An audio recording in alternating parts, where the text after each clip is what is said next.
Hey everybody, this is Francesco Abbruzzino with the Uncensored Report. Normally I'm doing my local news and stuff, and today though I'm covering more of an international national issue on Asia that I think isn't getting a lot of attention, but it's imperative, it's important to people in the United States. Just keep in mind all my reports, unscripted, unedited, I just wing them, so that's how it is. Basically, we've been hearing a lot about Syria, right? Middle East. Everybody talks Middle East. The Middle Eastern crisis. You got today in the paper, Turkey's bombed the hell out of the Kurds in Syria. Turkey's threatening the United States. Get out of the certain region in Syria or we can't be held accountable if we kill or bomb you guys.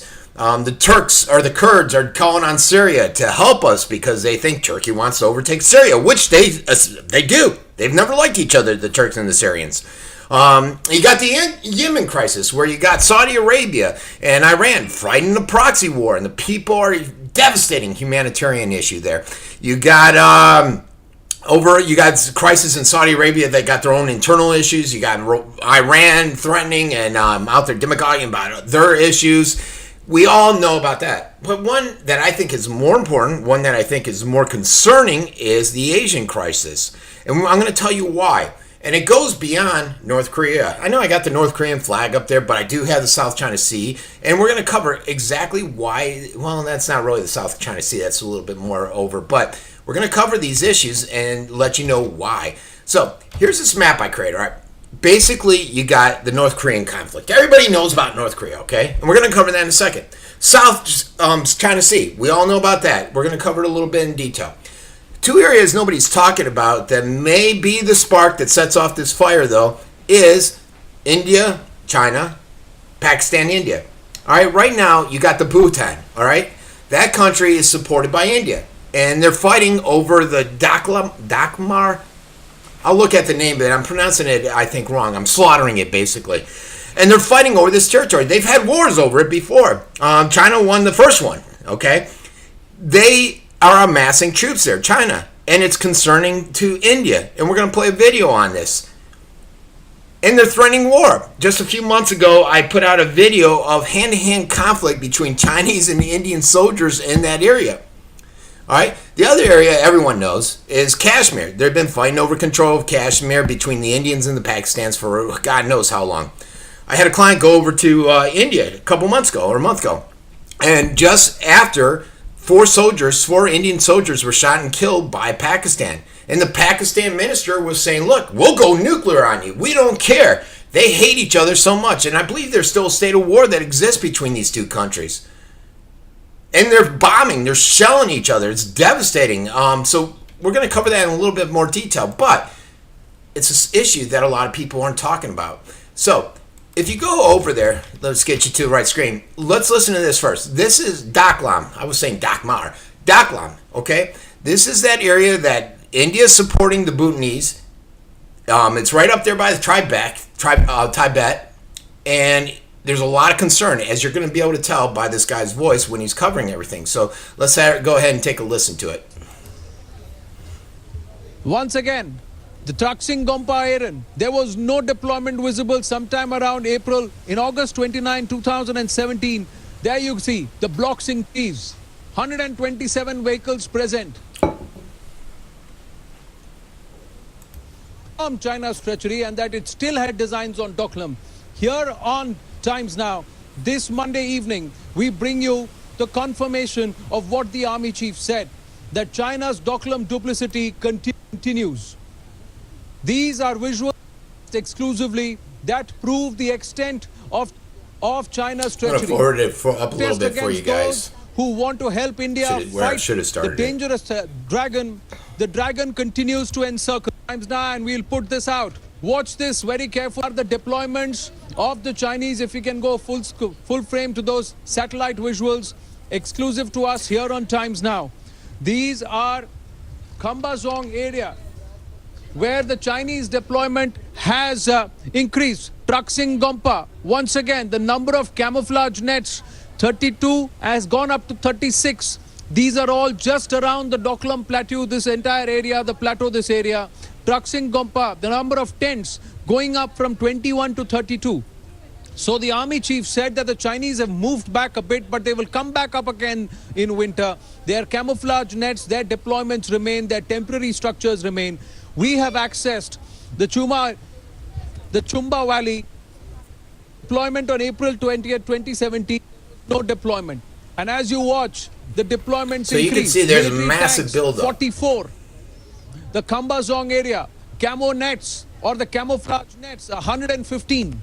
Ammunition and they dumps. go on, and they talk about it more and more. And it's, as you can tell by the guy's voice, it's very concerning. And the problem with this, folks, is they're both nuclear powered.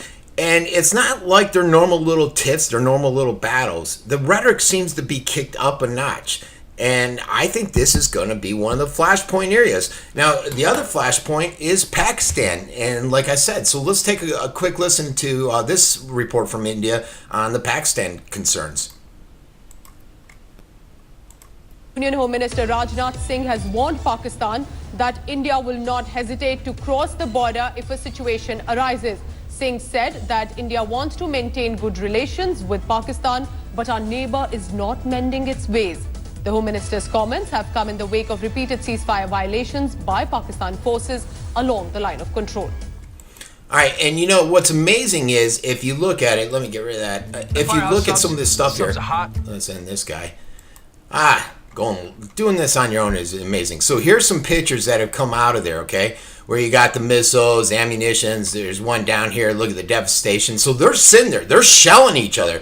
Another thing that people aren't talking about is, and this just came out. When did this come out? Today, I think. Nope, the 22nd. So 5 days ago, India has evacuated over 36,000 people from the border area with Pakistan because of shelling, because of fighting, because of killed cattle, because of tensions between the two nations that are emerging and growing at a very fast rate. And it's concerning. We're very good friends with India. We've pulled finance from Pakistan because after Trump said he couldn't trust the government, and the government's just crooked as hell there. They're not a good partner. But we need them to fight the Taliban, Al-Qaeda, and all those other forces. Then you got the China problem. And China, a lot of people are saying China, United States is the next war that's going to occur. And think about it. If they go in and they're beating up on India, a country that the United States fully supports, and then we got the North Korea crisis, makes you wonder. Now, you got the South China Sea. A lot of people are very concerned about South China Sea. You know, you got these lines here. These are the small islands. I'm not sure how big. Well, you guys can see it on your screen. Vietnam says, hey, we've had this back since the 40s. It's our land. China says, no, it's ours. It's 500 miles away, but it's our territory. They're building these little islands with airstrips out there. A lot of people, you got other countries that say they're theirs. The Philippines say they're theirs. China's what? 500 miles away from that place. Yet they're saying these Spratly Islands are theirs, and they all want them. They want them because of shipping. They're viable for shipping. This is like one of the corridors that everybody utilizes for international shipping over into Asia. It's huge. And the other thing is strategically for military. China wants it. China has it. And they've shown a lot of concern when we send our ships over there. They get very excited. They get very nervous. And it's been a flashpoint where a lot of people have heard about it.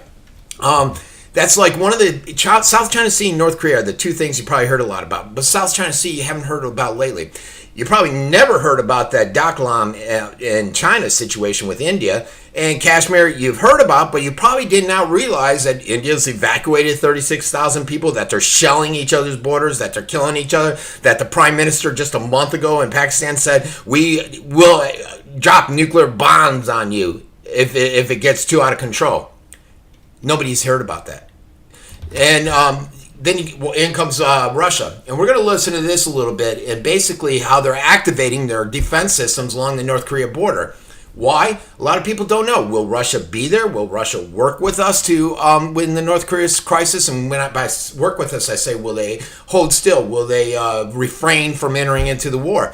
You know, they'll say that we're building up our forces and our troops there just for the refugees, but you don't need a defense system there. But Russia doesn't trust us with all the rhetoric that's out there. So let's take a quick listen.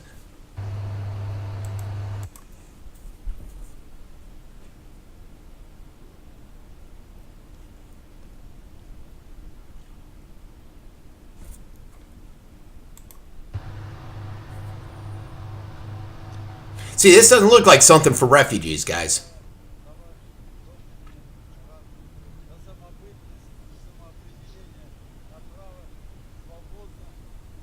Сегодня у нас происходит ввод в эксплуатацию и заступление на боевое дежурство очередного зенитно-ракетного комплекса С-400 на Приморском направлении с постановкой которого одно из соединений anti-aircraft system. And I guess my point here is you don't need all that if you're just there to restrain the refugees from entering into your country. Then comes the next step, North Korea. And we all know how bad the situation is. I'm going to elaborate a little bit more on that in a second. But right now, what will China do? You know, back in the Korean War, basically we got Korea down to the northern section, 10% of the Korean entire peninsula. I think 10-20% they owned. That's what we pushed them back to.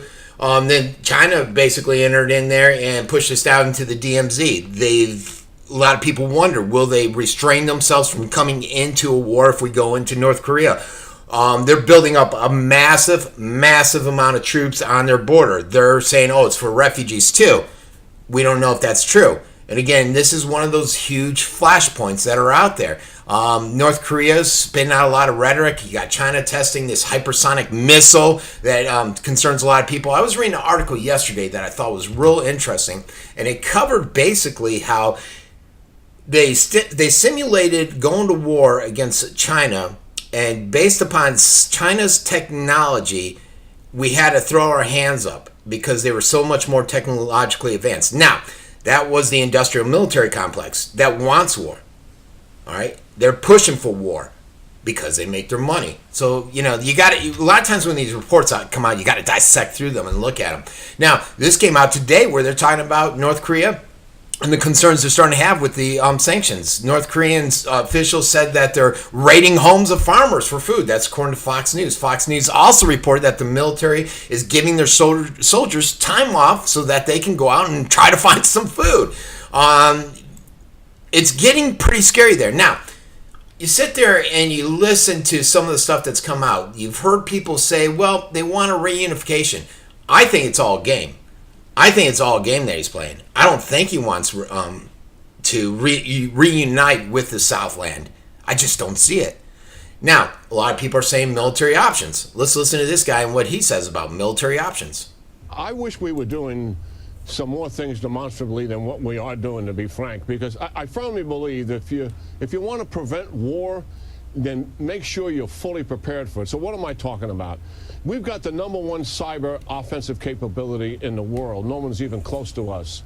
We should be attacking North Korea's information systems, command and control, their finance systems, and their energy infrastructure. We should be taking that country down electronically. Second, we should put in place a naval blockade of North Korea to cut off the back door that we know exists, where he's getting fuel and other supplies. And the third thing is we should start to bring our forces into the theater. If we're saying we're going to go to war to prevent him from having a nuclearized ICBM, we have to show him some of that capability. All right, so you got a lot of people with varying ideas of what you could do for military options over there. You know, I've listened to a lot of stuff. Here's some of my concerns. The one thing I've heard is basically you could just stand down, do nothing, let everything go as it is, which isn't acceptable, I don't think. The next idea is that you play with them, you know, give them a little bit, take a little bit, blah, blah, blah, like Obama, Bush, Clinton did, and we see where we're at now with that. The other idea is you just go all out and bomb the hell out of them. You know, some people say one of the strategies I've heard, which is probably getting the most momentum, is not sending in troops, because troops going in will be a bloodbath. Okay, they got I think 200,000 people right there, a 2 million man army to our 40,000 and some South Koreans. That's not going to be good. Now, some people have said we'll send in small bands, go up and try to kill off the hierarchy. Now, the other option is EMG. You know, right now they have IBMs that can reach the United States. Some fear that they could just let off a nuclear bomb above us, have an EMG here, we all lose electricity, then we are shit out of luck. I mean, you guys think a hurricane comes, you lose electricity for a couple days? Wait until an EMG strike. The other option is a Us doing that to them with technology. We don't really need the nuclear capability of blowing a bomb up over their head. Kill their electricity. Drop a few nuclear bombs on them. People are like, well, that's going to kill a lot of people. Yeah, but in the other option is let them go, and if they drop nuclear bombs all over us, it's not going to be pretty. So South Korea will be devastated. I'm sure a lot of the military will cross the border. I'm sure a lot of military will throw up their arms. You heard a lot of rhetoric about Iraq when they were coming, when we were going to go in against them, and they basically surrendered. It was a joke. I was in there. I was in the military then. So those are the options. What do you do with this guy? None of it's pretty. And the other thing too that people don't consider, and I talk about this all the time, is their nuclear capability. They have what? I think somewhere around 80 subs. They discovered that they believe they have a couple that can be fitted with nuclear ICBMs. They could come off our shore. I think they have like 2-3 subs that can make it to the United States, fitted with a nuclear, boom, blow us up. But you don't hear a lot of conversation about that. How do I know that they're not off our shore right now with all the rhetoric that's going out? How do I know he's not just playing a bunch of games? The people are starving. This guy's not going to be able to starve for too long. You corner a rat, the rat's going to go crazy. This guy, if his people are starving, one of his only options is to give up, which he'll never do. He'll never seize power and reunite. I think most intellectuals know that. The other thing is attack. You got a lot of countries that are concerned. Japan doesn't like bombs coming over their space by North Korea.